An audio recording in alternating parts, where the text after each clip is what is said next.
जनाब अली मियाँ बीवी में झगड़ा हो जाए तो आखिर झुकना किसको चाहिए, मर्द को या औरत को? ये सवाल बज़ाहिर बहुत सादा है, लेकिन अगर आपने इसका जवाब सही समझ लिया तो शायद आपके घर के बहुत से झगड़े शुरू होने से पहले ही ख़त्म हो जाएं। क्योंकि जनाब अली रिश्ते में असल कामयाबी ये नहीं कि बहस में कौन जीत गया, असल कामयाबी ये है कि रिश्ता जीत गया या हार गया। अक्सर शौहर कहते हैं कि बीवी को खामोश हो जाना चाहिए और बहुत सी बीवियां कहती हैं कि शौहर को पहल करनी चाहिए, लेकिन हकीकत ये है कि मियाँ बीवी में जब झगड़ा हो तो ना मर्द को अपनी मर्दानगी साबित करने के लिए चीखना चाहिए और ना औरत को अपनी बात मनवाने के लिए मुसलसल बहस करनी चाहिए। क्योंकि गुस्से के वक्त इंसान मसला हल नहीं करता बल्कि अल्फाज के ज़रिए एक दूसरे को ज़ख्मी करता है। जनाब अली एक बात याद रखिएगा कि गुस्से में कहे हुए चंद सेकंड्स के अल्फाज कभी कभी कई साल के खूबसूरत रिश्ते को अंदर से तोड़ देते हैं। एक शौहर गुस्से में अपनी बीवी से कोई एक ऐसा जुमला कह देता है जो शायद 5 मिनट बाद उसे खुद भी याद ना रहे, लेकिन वो जुमला औरत के दिल में सालों तक रह सकता है। इसी तरह एक बीवी गुस्से में अपने शौहर को ऐसी बात कह देती है जो उसके मर्द होने, उसकी कमाई, उसके ख़ानदानी, उसकी इज़्ज़त को निशाना बनाती है, और फिर दोनों चंद घंटे बाद मामूल पर भी आ जाएं तो दिल के अंदर वो बात अपना निशान छोड़ चुकी होती है। इसलिए जनाब अली जब मियाँ बीवी में झगड़ा हो तो सबसे पहले ये फैसला नहीं होना चाहिए कि गलत कौन है, सबसे पहले ये फैसला होना चाहिए कि उस वक्त खामोश कौन रहेगा ताकि बात मज़ीद ख़राब ना हो। और यहाँ मर्द औरत दोनों के लिए एक खूबसूरत असूल ये है कि जो शख्स उस वक्त ज़्यादा समझदार है वो खामोश हो जाए। ये ज़रूरी नहीं कि मर्द ही हर मर्तबा झुके हो, और ये भी ज़रूरी नहीं कि औरत ही हर मर्तबा माफ़ी मांगे। कभी शौहर को पहल करनी पड़ेगी, कभी बीवी को, क्योंकि शादी में हिसाब किताब नहीं होता कि पिछली बार मैंने माफ़ी मांगी थी, अब अगली बार तुम माफ़ी मांगोगी। ये मोहब्बत का घर है, अदालत नहीं कि हर चीज़ का रिकॉर्ड रखा जाए। जनाब अली अगर शौहर ये देखता है कि उसकी बीवी बहुत गुस्से में है तो उसे ये नहीं कहना चाहिए कि तुम हमेशा ड्रामा करती हो, तुम्हारी आदत ही ख़राब है, तुमसे बात करना ही फजूल है, बल्कि उसे कहना चाहिए कि अभी हम दोनों गुस्से में हैं, थोड़ी देर सुकून कर लेते हैं, फिर बैठकर बात करते हैं। और अगर बीवी देखती है कि शौहर गुस्से में है तो उसे भी इस वक्त पुरानी 10 गलतियां निकाल कर सामने नहीं रख देनी चाहिए। ये नहीं कहना चाहिए कि आपने 5 साल पहले भी यही किया था, आपकी अम्मी ने भी मेरे साथ ऐसा किया था, आपके भाई ने भी ऐसा किया था। क्योंकि जनाब अली एक मसले का हल निकालते निकालते अगर आप पिछले 10 साल के मसले खोल देंगे तो फिर मसला हल नहीं होगा, मसला मज़ीद बढ़ जाएगा। शादीशुदा ज़िंदगी में एक बहुत बड़ी गलती ये होती है कि मियाँ बीवी मौजूदा मसले पर बात करते करते एक दूसरे की पूरी शख्सियत पर हमला शुरू कर देते हैं। शौहर कहता है तुम अच्छी बीवी ही नहीं हो, बीवी कहती है आप अच्छे शौहर ही नहीं हैं, शौहर कहता है तुम्हारे घर वालों ने तुम्हें कुछ सिखाया ही नहीं है, और बीवी कहती है कि आपके घर वालों ने आपको मेरे खिलाफ कर दिया है। और जनाब अली यहाँ असल मसला कहीं पीछे रह जाता है और दो इंसान एक दूसरे के खिलाफ खड़े हो जाते हैं। हालांकि होना ये चाहिए था दोनों एक तरफ खड़े हों और मसला दूसरी तरफ। ये सोचें कि हम दोनों मिलकर इस मसले को कैसे ख़त्म करेंगे, क्योंकि शौहर और बीवी एक दूसरे के दुश्मन नहीं होते। अगर उन दोनों के दरमियान मोहब्बत है तो असल दुश्मन गलत फहमी, गुस्सा, अनाब, बदएतमादी और गलत अंदाज़े गुफ्तगू होता है।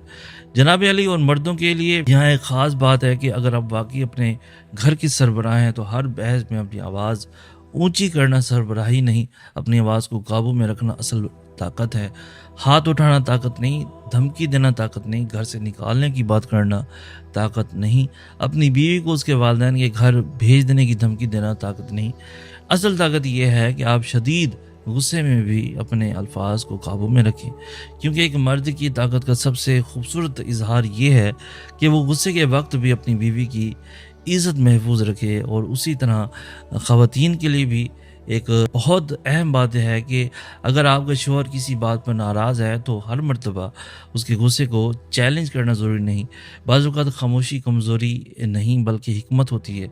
लेकिन खामोशी का मतलब ये भी नहीं कि आप अपने दिल में हर बात दबा कर रखें। जब माहौल पुरसुकून हो जाए तो बात ज़रूर करें, अपनी तकलीफ़ बताएं, अपनी शिकायत बताएं, लेकिन इल्ज़ाम के अंदाज में नहीं बल्कि एहसास के अंदाज में। ये ना कहें कि आपको कभी मेरी परवाह ही नहीं हुई, बल्कि कहें कि जब आपने आज मेरे साथ इस तरह बात की تو مجھے بہت تکلیف ہوئی۔ میں چاہتی ہوں کہ آئندہ ہم اس طرح ایک دوسرے سے بات نہ کریں،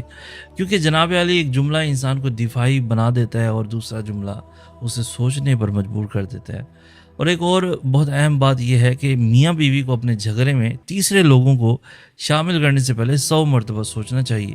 ہر چھوٹی بات اپنی ماں کو بتانا، ہر بات اپنی بہن کو بتانا، ہر جھگڑا دوستوں کو بتانا، سوشل میڈیا پر اشارے دینا،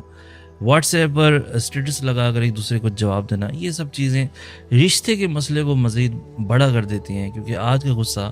کل ختم ہو سکتا ہے، لیکن جو بات آپ نے اپنے خاندان یا دوستوں کو بتا دی وہ پھر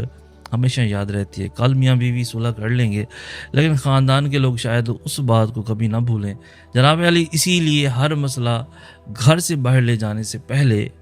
گھر کے اندر حل کرنے کی کوشش کیجیے، کمرے کے اندر حل کرنے کی کوشش کیجیے۔ البتہ اگر معاملہ تشدد، ظلم، شدید ذہنی اذیت یا کسی حقیقی خطرے تک پہنچ جائے تو پھر خاموش رہنا حل نہیں، وہاں محفوظ طریقے سے مدد لینا ضروری ہو جاتا ہے۔ لیکن عام ازدواجی اختلاف میں ہر جھگڑے کو خاندانوں کی جنگ بنا دینا کسی کے حق میں نہیں ہوتا۔ جناب علی ایک اور بات، بہت خوبصورت اصول یاد رکھیے گا کہ ہر بحث میں اگر آپ نے ثابت بھی کر دیا کہ آپ صحیح ہیں لیکن آپ کا شریک حیات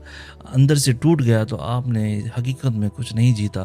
کیونکہ شادی میں کبھی کبھی صحیح ہونا بھی اتنا اہم نہیں ہوتا جتنا ایک دوسرے کا دل بچانا اہم ہوتا ہے۔ بعض اوقات آپ واقعی صحیح ہوتے ہیں لیکن وقت غلط ہوتا ہے، اور بعض اوقات آپ کو اپنی بات کہنے سے پہلے صرف چند گھنٹے انتظار کرنا پڑتا ہے، پھر جب غصہ ختم ہو تو وہی بات اتنی آسانی سے حل ہو جاتی ہے کہ آپ خود سوچتے ہیں کہ ہم نے اتنا بڑا جھگڑا کیوں کیا تھا۔ جناب علی میاں بیوی میں محبت کا مطلب یہ نہیں کہ کبھی اختلاف نہیں ہوگا، محبت کا مطلب یہ ہے کہ اختلاف کے باوجود ایک دوسرے کی عزت باقی رہے گی، ناراضگی کے باوجود رشتہ محفوظ رہے گا، غصے کے باوجود زبان قابو میں رہے گی، اور سب سے بڑھ کر یہ یقین باقی رہے گا کہ ہم ایک دوسرے کو چھوڑنے کے لیے نہیں بلکہ ایک دوسرے کو سمجھنے کے لیے بات کر رہے ہیں۔ اگر شوہر ہر مرتبہ کہے کہ میں مرد ہوں بھائی، میں کیوں جھکوں، تو رشتہ انا کا شکار ہو جائے گا، اور اگر بیوی ہر مرتبہ کہے کہ میں عورت ہوں جی، پہلے شوہر معافی مانگے، تو وہاں بھی انا اپنا گھر بنا لے گی۔ اس لیے جناب علی سوال یہ نہیں کہ جھگڑے میں مرد کو جھکنا چاہیے یا پھر عورت کو، سوال یہ ہے کہ دونوں میں سے جو اپنے رشتے سے زیادہ محبت کرتا ہے وہ پہلے قدم کیوں نہ اٹھائے۔ اگر شوہر جانتا ہے کہ اس کی بیوی اس وقت بہت دکھی ہے تو وہ صرف اس لیے خاموش نہ رہے کہ پہلے وہ بات کرے گی، وہ خود جا کر کہہ سکتا ہے کہ آؤ بیٹھ کر بات کرتے ہیں۔ اور اگر بیوی جانتی ہے کہ اس کے شوہر نے غصے میں کوئی غلط بات کہہ دی ہے لیکن وہ اندر سے خود بھی پریشان ہے، تو وہ بھی انا کو ایک طرف رکھ کر کہہ سکتی ہے کہ جو ہوا اچھا نہیں ہوا، لیکن میں یہ رشتہ خراب نہیں کرنا چاہتی، آؤ مسئلہ حل کرتے ہیں۔ جناب علی کبھی کبھی ایک چھوٹا سا جملہ پورے گھر کو ٹوٹنے سے بچا سکتا ہے۔ صرف یہ کہنا کہ مجھے تم سے لڑنا نہیں، مجھے مسئلہ حل کرنا ہے، یہ کہنا کہ میں تمہیں غلط ثابت نہیں کرنا چاہتا، میں تمہیں سمجھنا چاہتا ہوں، یہ کہنا کہ ہم دونوں غصے میں ہیں، تھوڑی دیر بعد بات کر لیتے ہیں، اور پھر واقعی واپس آ کر بات کرنا، یہی وہ چیزیں ہیں جو رشتوں کو مضبوط بناتی ہیں، کیونکہ خاموش ہو کر ہمیشہ کے لیے دور ہو جانا حل نہیں، اور چیخ چیخ کر بات کرنا بھی حل نہیں۔ اصل حل یہ ہے کہ دونوں انسان ایک دوسرے کے دل تک پہنچنے کی کوشش کریں۔ جناب علی اگر آج آپ کے گھر میں بھی کبھی میاں بیوی کا جھگڑا ہو تو بس ایک بات یاد رکھیے گا، اس وقت یہ مت سوچیں کہ میں جیتوں گا یا وہ جیتے گی، یہ سوچیں کہ ہمارا گھر جیتنا چاہیے، کیونکہ شوہر جیت گیا اور بیوی ہار گئی تو وہ بھی گھر نہیں جیتتا، بیوی جیت گئی اور شوہر ہار گیا تو بھی گھر نہیں جیتتا۔ گھر اس وقت جیتتا ہے جب دونوں اپنی اپنی انا کو تھوڑا سا پیچھے کر کے ایک دوسرے کی طرف قدم بڑھاتے ہیں۔ اس لیے میاں بیوی میں جھگڑا ہو تو مرد کو بھی اپنی انا چھوڑنی پڑے گی اور عورت کو بھی چھوڑنی پڑے گی۔ جو پہلے سمجھ جائے وہ پہلے بات کرے، جو پہلے غلطی سمجھے وہ پہلے معافی مانگ لے، اور جو پہلے معافی سن لے وہ دل بڑا کر کے معاف کر دے۔